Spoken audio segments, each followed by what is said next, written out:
Syekh Muhammad Nawawi Ajawi Al-Bantani atau Syekh Nawawi Al-Bantani adalah seorang ulama Indonesia bertaraf internasional yang menjadi imam besar di Masjidil Haram. Dia bergelar Al-Bantani karena merasa dari Banten. Berikut adalah beberapa karomah yang sangat luar biasa dari Syekh Nawawi Al-Bantani. Yang pertama adalah menjadikan telunjuknya lampu. Pada suatu waktu, beliau pernah mengarang kitab dengan menggunakan telunjuk beliau yang dijadikan sebagai lampu. Saat itu dalam sebuah perjalanan, karena tidak ada cahaya dalam syuktuh atau rumah-rumahan yang gelap, sementara aspirasi tengah kencang mengisi di kepalanya. Akhirnya Syekh Nawawi kemudian berdoa memohon kepada Allah Subhanahu wa Ta'ala agar telunjuk kirinya dapat menjadi lampu, agar dapat menerangi jari kanannya yang digunakan untuk menulis. Kitab yang kemudian lahir dengan nama Maraki Al-Ubudiyah Syarah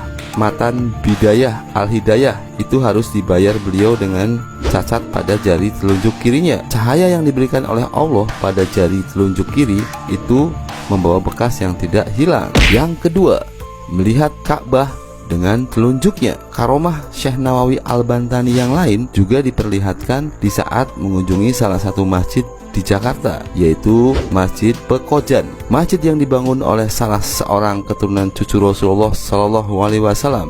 Diceritakan oleh Kiai Haji Tobari Syadzili, dulu Syekh Nawawi Al-Bantani kira-kira masih berusia belasan tahun, pernah sholat di Masjid Pekojan Jakarta dekat kediaman Habib Utsman bin Yahya. Ketika usai sholat, Syekh Nawawi menghampiri dan berkata kepada Habib Utsman dengan nada lemah, lembut, dan penuh hormat. Kebetulan Habib Utsman berada di dalam masjid. "Wahai Habib yang saya hormati, sebelumnya saya minta maaf yang sebesar-besarnya." Sang Habib menjawab, "Ya, ada apa anak muda?" "Begini ya Habib, masjid ini kurang ngiblat dan kurang menyorong ke sebelah kanan ke arah utara." Kemudian Habib Utsman menjawab, "Masjid ini sudah saya ukur dengan alat kompas dan berdasarkan ilmu falak." Memang Habib Utsman adalah seorang pakar ilmu falak. Kemudian Syekh Nawawi Al-Bantani dengan sopannya menunjuk ke arah kiblat, dan seketika itu juga Ka'bah terlihat dengan amat jelas di hadapan mereka. Menyaksikan itu, Habib Utsman bin Yahya terperanjat dan kemudian langsung memeluk dan ingin mencium tangan Syekh Nawawi Al-Bantani. Namun Syekh Nawawi Al-Bantani menarik dan menolak tangannya untuk dicium oleh Habib Utsman bin Yahya, dan beliau berkata, "Wahai Habib yang mulia, saya tidak pantas untuk dicium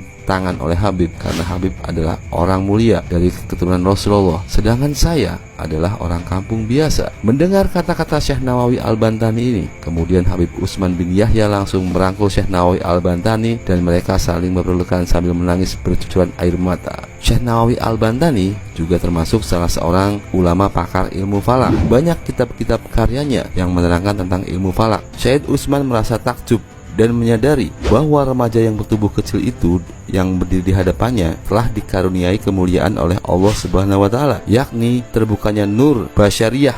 Dengan karomah itu, dimanapun beliau berada, Ka'bah tetap terlihat. Sampai saat ini, jika kita mengunjungi Masjid Pekojan, akan terlihat kiblat digeser, tidak sesuai dengan aslinya. Yang ketiga, jasad Syekh Nawawi yang luar biasa. Setelah menjadi kebijakan pemerintah Arab Saudi bahwa orang-orang yang dikuburkan selama setahun, kemudian kuburannya harus digali, tulang belulang atau isi jasadnya kemudian diambil dan disatukan dengan tulang belulang yang lain atau dipindahkan. Selanjutnya, semua tulang akan dikuburkan di tempat lain di luar kota. Lubang kubur yang dibongkar dibiarkan tetap terbuka hingga datang jenazah berikutnya, terus silih berganti. Kebijakan ini dijalankan tanpa pandang bulu. Siapapun dia, pejabat atau orang biasa, saudagar kaya atau orang miskin, sama terkena kebijakan tersebut. Inilah juga yang menimpa makam Syekh Nawawi Al-Bantani. Setelah dikubur genap berusia 1 tahun, kemudian datanglah petugas dari pemerintah kota untuk menggali kuburannya. Tetapi yang terjadi adalah hal yang tidak lazim. Para petugas kuburan itu tak menemukan tulang belulang seperti biasanya. Yang mereka temukan adalah satu jasad yang masih utuh, tidak kurang suatu apapun, tidak lecet atau tanda-tanda pembusukan seperti lazimnya jasad yang telah lama dikubur. Bahkan kain putih atau kain kafan penutup jasad beliau tidak sobek, masih berbau harum dan tidak lapuk sedikit pun. Tentu saja kejadian ini mengejutkan para petugas. Mereka lari berhamburan mendatangi atasannya dan menceritakan apa yang telah mereka lihat. Setelah diteliti, sang atasan kemudian menyadari bahwa makam yang digali itu bukan makam orang sembarangan. Langkah strategis lalu diambil. Pemerintah melarang membongkar makam tersebut. Akhirnya jasad beliau lalu dikuburkan kembali seperti sedia kala. Hingga sekarang makam beliau tetap berada di Ma'la, Mekah. Yang paling aneh adalah kuburan beliau satu-satunya kuburan yang tumbuh rumput, bahkan rumputnya hijau dan bagus. Subhanallah. Yang keempat, tidur di lidah ular. Konon pada suatu malam di mana beliau melanjutkan perjalanannya ke Mekah, Syekh Nawawi Al-Bantani kelelahan dan mencari sebuah gubuk yang tak berpenghuni atau saung. Setelah mencari-cari, akhirnya beliau menemukan lampu yang sangat redup dan kecil. Akhirnya beliau tiba di suatu tempat tersebut dan memulai untuk beristirahat. Di benak beliau bertanya, kok dasar saung ini sangat lembut dan empuk ya? Saking lelahnya, beliau tidak terlalu mempersoalkan hal tersebut. Tidurlah beliau dengan meletakkan tongkatnya dengan posisi berdiri. Pagi pun datang dan beliau terbangun dari tidurnya untuk melakukan sholat subuh dan kemudian melanjutkan perjalanannya. Setelah kurang lebih sekitar 7 langkah dari tempat peristirahatannya itu, beliau menyentuh darah dari ujung tongkatnya tersebut. Dengan heran kemudian beliau menoleh ke belakang dan menemui ular raksasa sedang beranjak pergi. Tanpa disadari, ternyata semalam beliau tidur di lidah seekor ular raksasa dan tongkatnya yang berposisi berdiri tersebut merintangi kedua gigi ular tersebut. Beliau pun langsung menyebut kalimat istighfar, astagfirullahaladzim, subhanallah, dan memuji kebesaran Allah subhanahu wa ta'ala dengan mengucapkan kalimat kebesarannya. Ada yang berpendapat bahwa ular besar itu adalah naga, ular naga yang bernama Nagasari atau Parewangan atau Malaikatil Hodam dari Kanjeng Sunan Gunung Jati. Mengingat Syekh Nawawi Al-Bantani adalah masih anak cucu dari Sunan Gunung Jati. Syekh Nawawi merupakan generasi ke-12 dari Sultan Maulana Hasanuddin, raja pertama Banten yang merupakan putra dari Sunan Gunung Jati Cirebon. Dikisahkan bahwa Kanjeng Sunan Gunung Jati memiliki parewangan dari dunia goib yang bernama Nagasari. Pada saat itu Nagasari ingin mengabdi kepada Sunan Gunung Jati, tetapi karena perwujudannya adalah seekor naga yang sangat besar sehingga dikhawatirkan akan terjadi pengkultusan, maka Kanjeng Sunan Gunung Jati menolak untuk diikuti oleh Nagasari selagi Nagasari masih berwujud seekor naga yang sangat besar. Akhirnya Nagasari merubah wujudnya menjadi sebuah pohon atau pohon kayu yang saat ini ada di daerah Gunung Jati Cirebon, yaitu kayu Nagasari. Kayu ini memang hanya ada di beberapa tempat keramat yang ada di daerah Cirebon.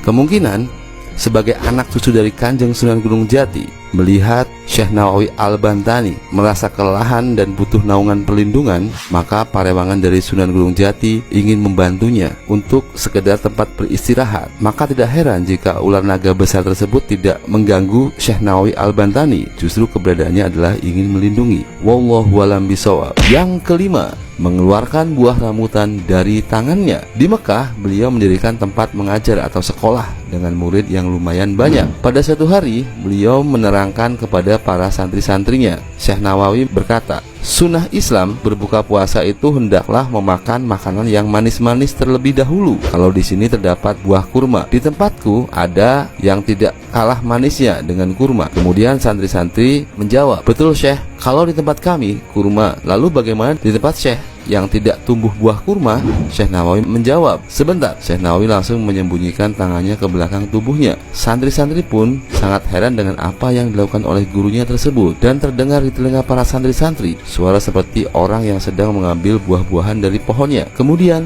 Syekh Nawawi menyuguhkan buah rambutan yang persis seperti baru diambil dari pohonnya. Santri-santri pun sangat terheran-heran dengan apa yang dilakukan oleh gurunya tersebut. Nah, ini yang aku makan pertama ketika berbuka puasa atau takjil di tempatku. Silahkan dicicipi, kata Syekh Nawawi sambil membagikannya kepada para santri di kelasnya mengajar. Para santri pun langsung mencicipi dan sangat menikmati manisnya buah rambutan yang diberikan oleh gurunya itu. Sebenarnya karomah beliau masih sangat banyak. Itu adalah sebagian kecil dari kisah tentang karomah.